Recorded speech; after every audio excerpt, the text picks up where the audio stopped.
I was sitting on my computer one evening, pondering how to become a better spearfisher, when I got an email that would end up sending me on one of the greatest trips that I've ever been on. My job this trip is to jump on board a 5-day spearfishing adventure on the Great Barrier Reef in Queensland and take photos of the passengers. I didn't need long to think about it.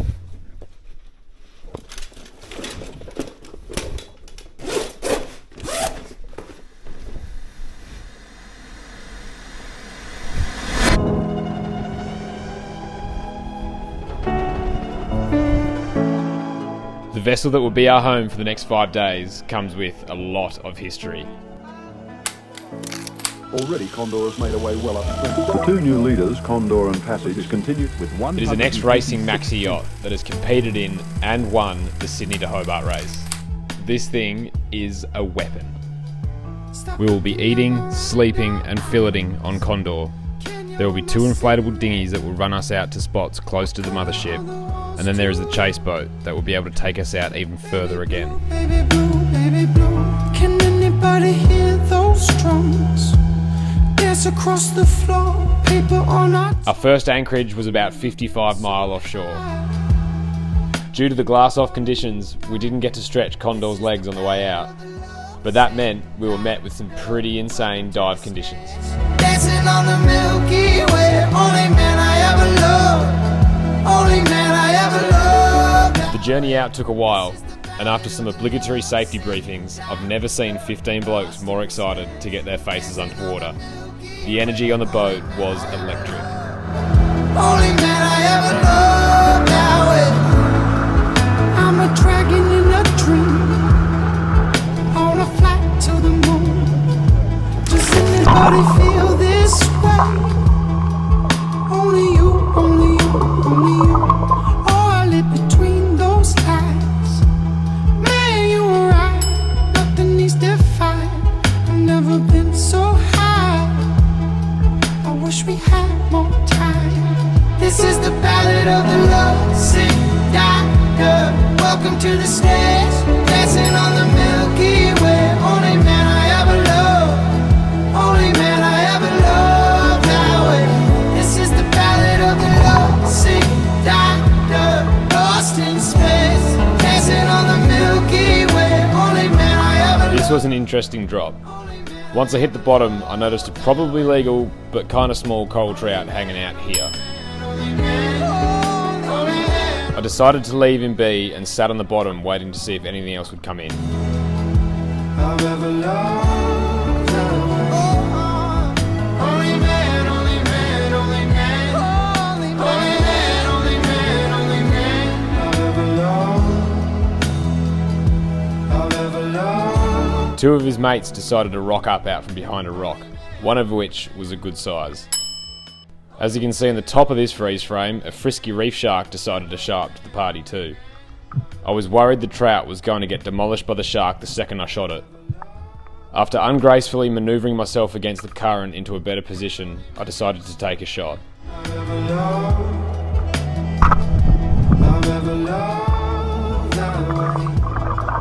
The reefie was lingering in the distance, but he wasn't hungry enough to challenge me.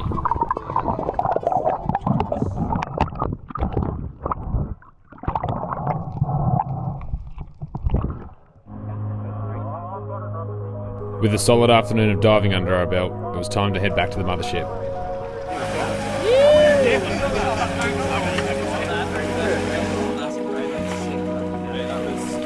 After filleting and taking some quick photos, it was time to have some dinner and get some rest to do it all over again tomorrow.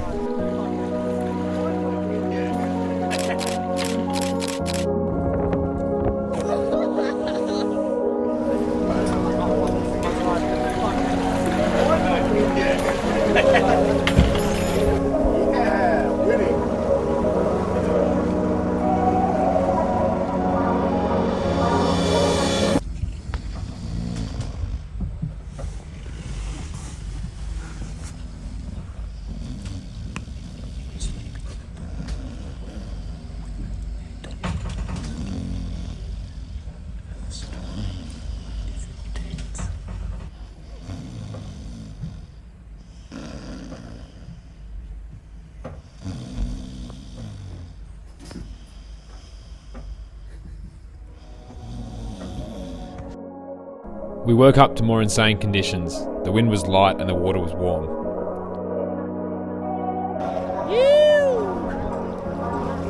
Half of the group loaded into the chase boat, a Kevlar cat with twin 225s on the back, and headed to a zone about 10 miles from the mothership.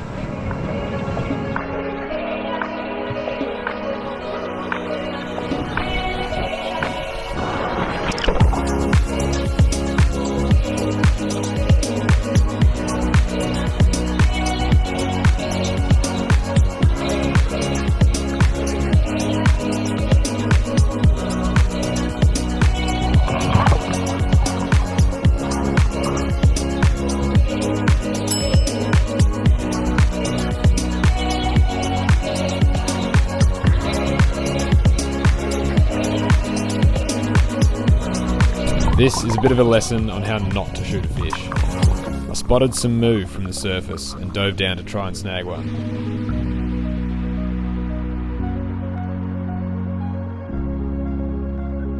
I ended up landing pretty much on top of them, which spooked the already flighty fish.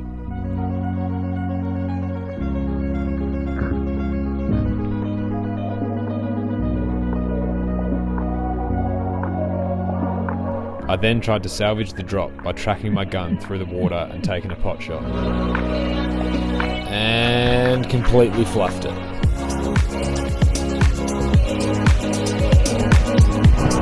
I spotted a huge barramundi cod, a fish that is protected in Queensland and can't be taken. I dove down to get some footage of it when two coral trout zoomed in over my shoulder to see what I was up to. One of the trout was a decent size, so I lined him up.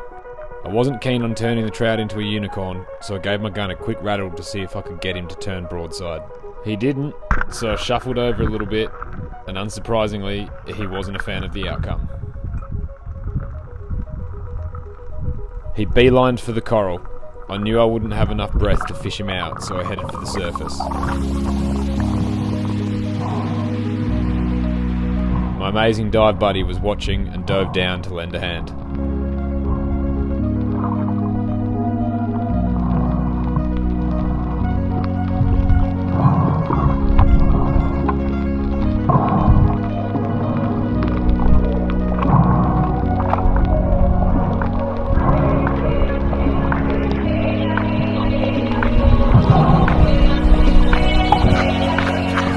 Thanks, buddy. He slammed himself into the fucking rock. Thank you.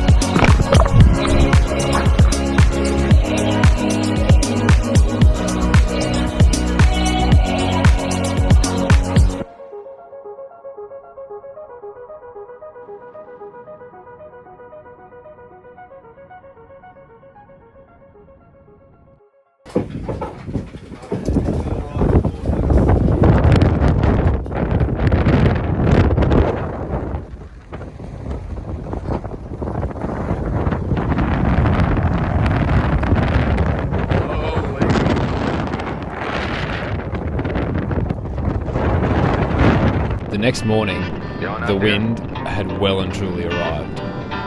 It blew up to about 30 knots, and when you're out wide, that can get pretty uncomfortable. The decision was made to shorten the dive sessions and split the groups up to make it easier and safer. As the first group set off, Ricky decided to throw a few lures off the deck to pass the time.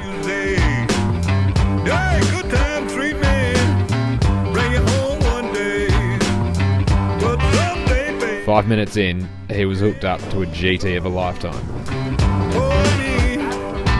Oh my God!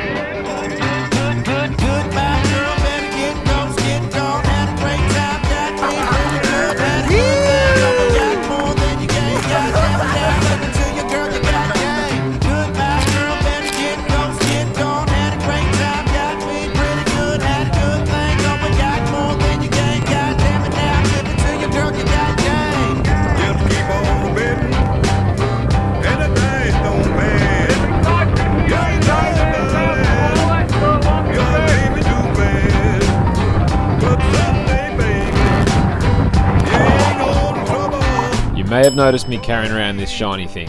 It's called a flasher.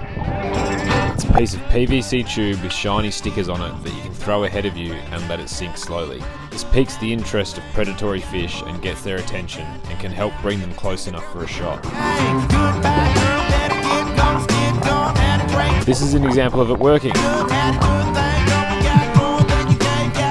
and me missing.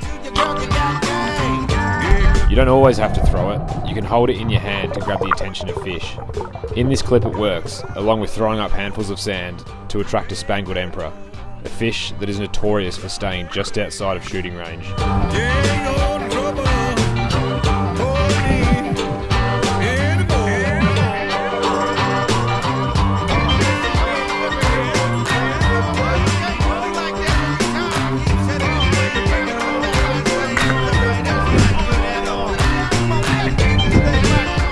I thought the wind was going to ruin our day, but the crew worked tirelessly to keep us underwater and get us onto great fish.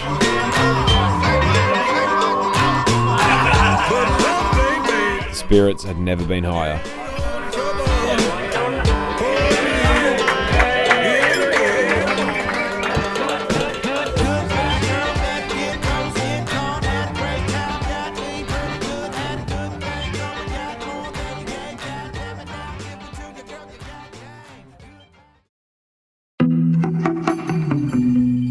Today was our last day of spearing, and the wind had not let up.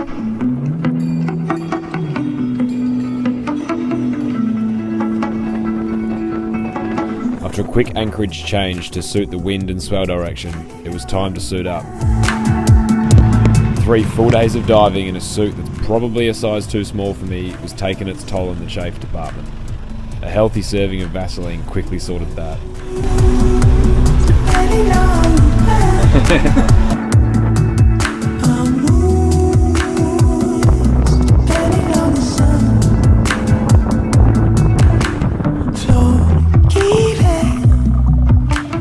Written on my sleeve, I'm a lost boy, ready to overtake your fate.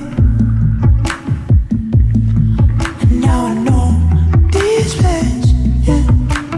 Feeling winter's teeth all at once now, ready to overtake your fate. How some try to feel late and hard to be alone when it's all fake. As a Spiro, one of the things that I hate the most, besides from putting on an open cell wetsuit, is losing or unnecessarily hurting a fish. I was contemplating not showing this clip, but decided to keep the experience real. The dinghies we were using this trip are semi-inflatable. I'm sure it's obvious, but a boatload of spears and an inflatable boat aren't really a great pair. To minimise the risk of popping like a balloon or copping a stray spear to the face, we put rubber stoppers on the ends of our shafts when we were getting into and out of the boat.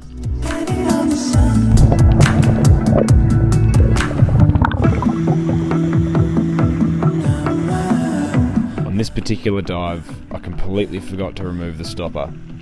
I found a trout, I shot the trout, and then the trout swam off. As the shaft hit the fish, it pushed the rubber stopper down and stopped the flopper from opening, which would normally keep the fish on the end of the spear. I searched for the trout, but he had long gone. As I was swimming to the surface, I realised what had happened and was very, very disappointed with myself.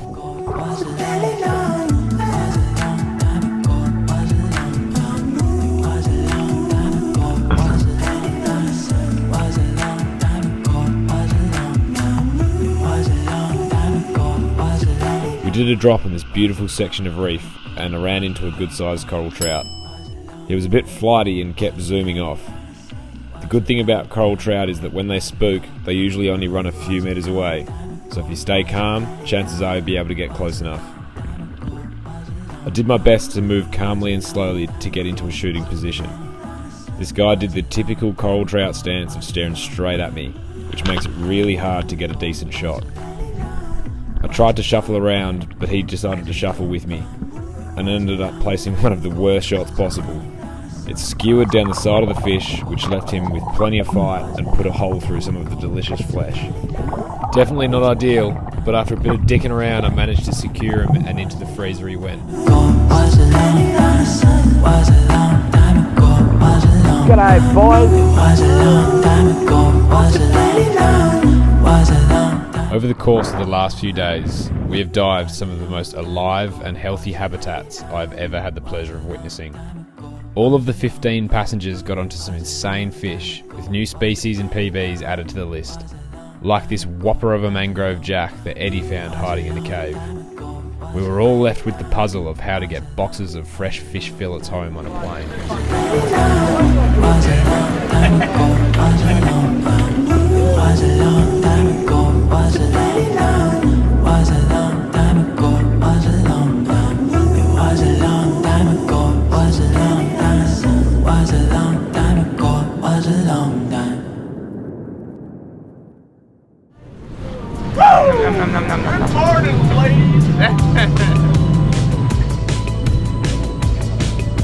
Of course, the wind decided to chill out the day we were heading to the mainland, but no one seemed to care, as it made for a nice, relaxing journey home after a hectic few days of non-stop diving. After a good feed of watermelon and bacon, the crew got the sails out for a nice mellow yacht home.